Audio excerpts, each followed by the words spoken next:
Setelah Allah menciptakan bumi dengan gunung-gunungnya, laut-lautannya dan tumbuh-tumbuhannya, menciptakan langit dengan mataharinya, bulan dan bintang-bintangnya yang bergemerlapan, menciptakan malaikat-malaikatnya, ialah sejenis makhluk halus yang diciptakan untuk beribadah, menjadi perantara antara Zat yang Maha Kuasa dengan hamba-hamba terutama para rasul dan nabinya. Maka tibalah kehendak Allah untuk menciptakan sejenis makhluk lain yang akan menghuni dan mengisi bumi, memeliharanya, menikmati tumbuh-tumbuhannya, mengelola kekayaan yang terpendam di dalamnya dan berkembang biak turun-temurun, waris-mewarisi sepanjang masa yang telah ditakdirkan baginya.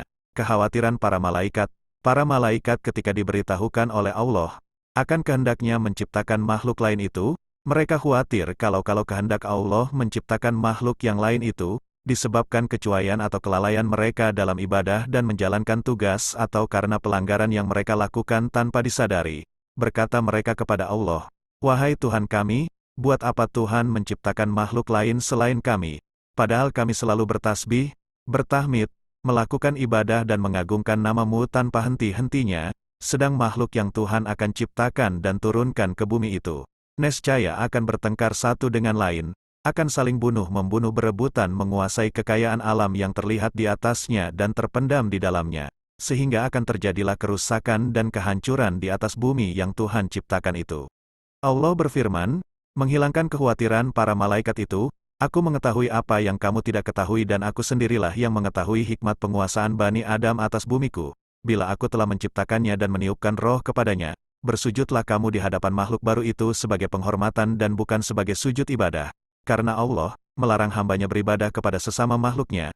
Kemudian diciptakanlah Adam oleh Allah dari segumpal tanah liat, kering dan lumpur hitam yang berbentuk. Setelah disempurnakan bentuknya, ditiupkanlah roh ciptaan Tuhan ke dalamnya dan berdirilah ia tegak menjadi manusia yang sempurna. Iblis membangkang dan enggan mematuhi perintah Allah seperti para malaikat yang lain, yang segera bersujud di hadapan Adam sebagai penghormatan bagi makhluk Allah yang akan diberi amanat menguasai bumi dengan segala apa yang hidup dan tumbuh di atasnya serta yang terpendam di dalamnya. Iblis merasa dirinya lebih mulia, lebih utama dan lebih agung dari Adam, karena ia diciptakan dari unsur api, sedang Adam dari tanah dan lumpur. Kebanggaannya dengan asal-usulnya menjadikan ia sombong dan merasa rendah untuk bersujud menghormati Adam seperti para malaikat yang lain. Walaupun diperintah oleh Allah, Tuhan bertanya kepada iblis, "Apakah yang mencegahmu sujud menghormati sesuatu yang telah aku ciptakan dengan tanganku?" Iblis menjawab, "Aku adalah lebih mulia dan lebih unggul dari dia. Engkau ciptakan aku dari api dan menciptakannya dari lumpur." Karena kesombongan, kecongkakan dan pembangkangannya melakukan sujud yang diperintahkan, maka Allah menghukum iblis dengan mengusir dari surga dan mengeluarkannya dari barisan malaikat dengan disertai kutukan dan laknat yang akan melekat pada dirinya hingga hari kiamat. Di samping itu ia dinyatakan sebagai penghuni neraka. Iblis dengan sombongnya menerima dengan baik hukuman Tuhan itu dan ia hanya mohon agar kepadanya diberi kesempatan untuk hidup kekal hingga hari kebangkitan kembali di hari kiamat. Allah meluluskan permohonannya dan ditangguhkanlah ia sampai hari kebangkitan, tidak berterima kasih dan bersyukur atas pemberian jaminan itu. Bahkan sebaliknya ia mengancam akan menyesatkan Adam, sebagai sebab terusirnya dia dari surga dan dikeluarkannya dari barisan malaikat, dan akan mendatangi anak-anak keturunannya dari segala sudut untuk memujuk mereka meninggalkan jalan yang lurus dan bersamanya menempuh jalan yang sesat, mengajak mereka melakukan maksiat dan hal-hal yang terlarang, menggoda mereka supaya melalaikan perintah-perintah agama dan mempengaruhi mereka agar tidak bersyukur dan beramal soleh. Kemudian Allah berfirman kepada iblis yang terkutuk itu, "Pergilah engkau bersama pengikut-pengikutmu yang semuanya akan menjadi isi neraka jahanam dan bahan bakar neraka. Engkau tidak akan berdaya menyesatkan hamba-hambaku yang telah beriman kepadaku dengan sepenuh hatinya dan memiliki akidah yang mantap yang tidak akan tergoyah oleh rayuanmu walaupun engkau menggunakan segala kepandaianmu menghasut dan memfitnah." Pengetahuan Adam tentang nama-nama benda. Allah hendak menghilangkan anggapan rendah para malaikat terhadap Adam dan meyakinkan mereka akan kebenaran hikmatnya menunjuk Adam sebagai penguasa bumi. Maka diajarkanlah kepada Adam nama-nama benda yang berada di alam semesta, kemudian diperagakanlah benda-benda itu di depan para malaikat seraya, "Cobalah sebutkan bagiku nama benda-benda itu, jika kamu benar merasa lebih mengetahui dan lebih mengerti dari Adam." Para malaikat tidak berdaya memenuhi tentangan Allah untuk menyebut nama-nama benda yang berada di depan mereka. Mereka mengakui ketidaksanggupan mereka dengan berkata, "Maha Agung Engkau. Sesungguhnya kami tidak memiliki pengetahuan tentang sesuatu kecuali apa yang Tuhan ajarkan kepada kami, sesungguhnya Engkaulah yang Maha Mengetahui dan Maha Bijaksana." Adam lalu diperintahkan oleh Allah untuk memberitahukan nama-nama itu kepada para malaikat dan setelah diberitahukan oleh Adam, berfirmanlah Allah kepada mereka, "Bukankah aku telah katakan padamu bahwa aku mengetahui rahasia langit dan bumi dan mengetahui apa yang kamu lahirkan dan apa yang kamu sembunyikan?" Adam menghuni surga. Adam diberi tempat oleh Allah di surga dan baginya diciptakanlah Hawa untuk mendampinginya dan menjadi teman hidupnya, menghilangkan rasa kesepiannya dan melengkapi keperluan fitrahnya untuk mengembangkan keturunan. Menurut cerita para ulama, Hawa diciptakan oleh Allah dari salah satu tulang rusuk Adam yang di sebelah kiri di waktu ia masih tidur sehingga ketika ia terjaga, ia melihat Hawa sudah berada di sampingnya, ia ditanya oleh malaikat, "Wahai Adam, apa dan siapakah makhluk yang berada di sampingmu itu?" Berkatalah Adam, "Seorang perempuan." Sesuai dengan fitrah yang telah diilhamkan oleh Allah kepadanya. "Siapa namanya?" tanya malaikat lagi. "Hawa," jawab Adam. "Untuk apa Tuhan menciptakan makhluk ini?" tanya malaikat lagi. Adam menjawab, "Untuk mendampingiku, memberi kebahagiaan bagiku dan mengisi keperluan hidupku sesuai dengan kehendak Allah." Allah berpesan kepada Adam, "Tinggallah engkau bersama istrimu di surga, rasakanlah kenikmatan yang berlimpah-limpah di dalamnya, rasailah dan makanlah buah-buahan yang lazat yang terdapat di dalamnya sepuas hatimu dan sekehendak nafsumu. Kamu tidak akan mengalami atau merasa lapar, dahaga ataupun letih selama kamu berada di dalamnya. Akan tetapi aku ingatkan, janganlah makan buah dari pohon ini yang akan menyebabkan kamu celaka dan termasuk orang-orang yang zalim. Ketahuilah bahwa iblis itu adalah musuhmu dan musuh istrimu. Ia akan berusaha membujuk kamu dan menyeret kamu keluar dari surga sehingga hilanglah kebahagiaan yang kamu sedang nikmat ini." Iblis mulai beraksi. Sesuai dengan ancaman yang diucapkan ketika diusir oleh Allah dari surga akibat pembangkangannya dan terdorong pula oleh rasa iri hati dan dengki terhadap Adam yang menjadi sebab sampai ia terkutuk dan terlaknat selama-lamanya tersingkir dari singgasana kebesarannya, iblis mulai menunjukkan rancangan penyesatannya kepada Adam dan Hawa yang sedang hidup berdua di surga yang tenteram, damai dan bahagia.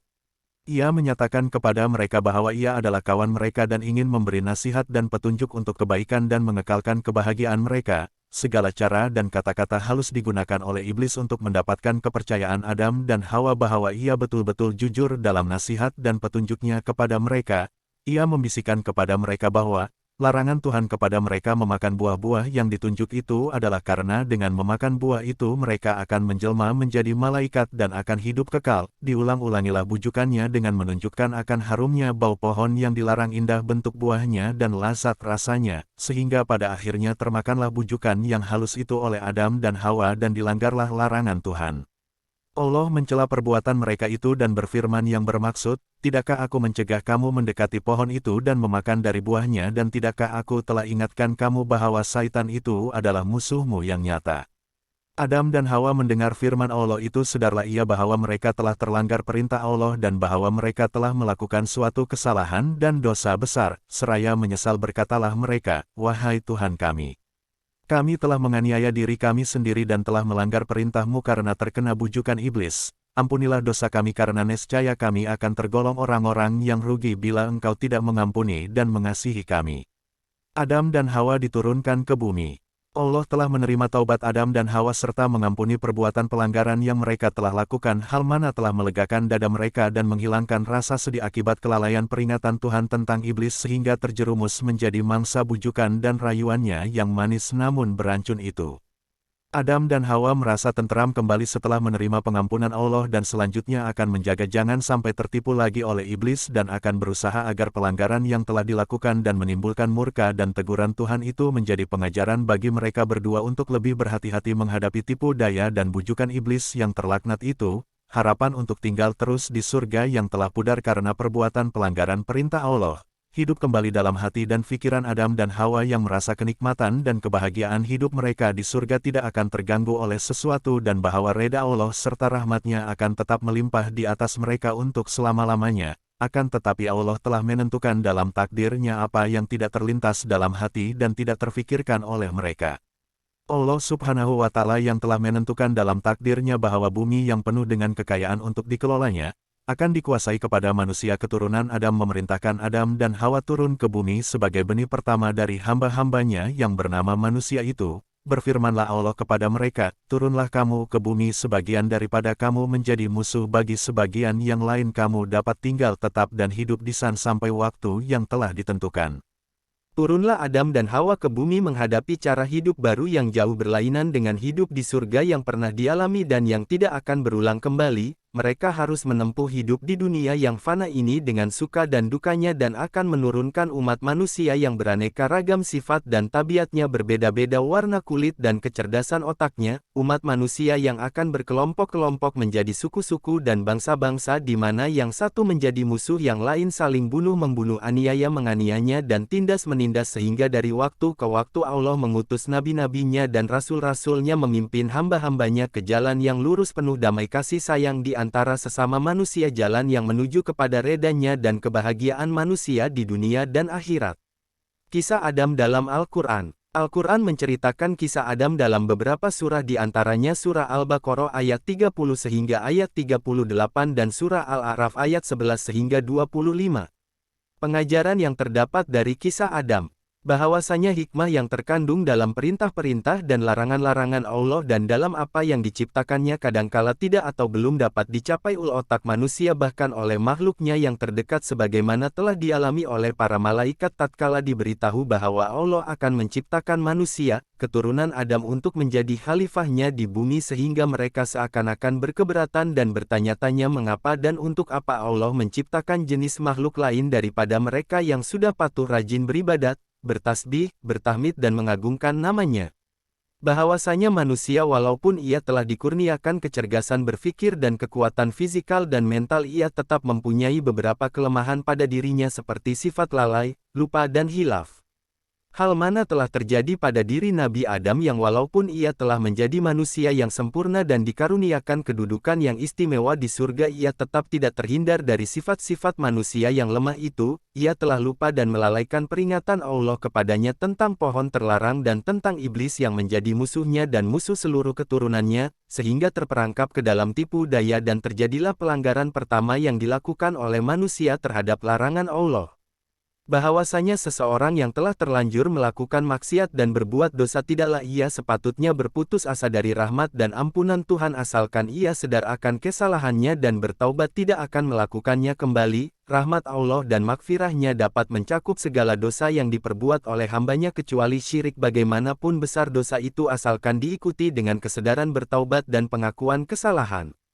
Sifat sombong dan congkak selalu membawa akibat kerugian dan kebinasaan. Lihatlah iblis yang turun dari singgasananya dilucutkan kedudukannya sebagai seorang malaikat dan diusir oleh Allah dari surga dengan disertai kutukan dan laknat yang akan melekat kepada dirinya hingga hari kiamat karena kesombongannya dan kebanggaannya dengan asal-usulnya sehingga ia menganggap dan memandang rendah kepada Nabi Adam dan menolak untuk sujud menghormatinya walaupun diperintahkan oleh Allah Subhanahu wa Ta'ala.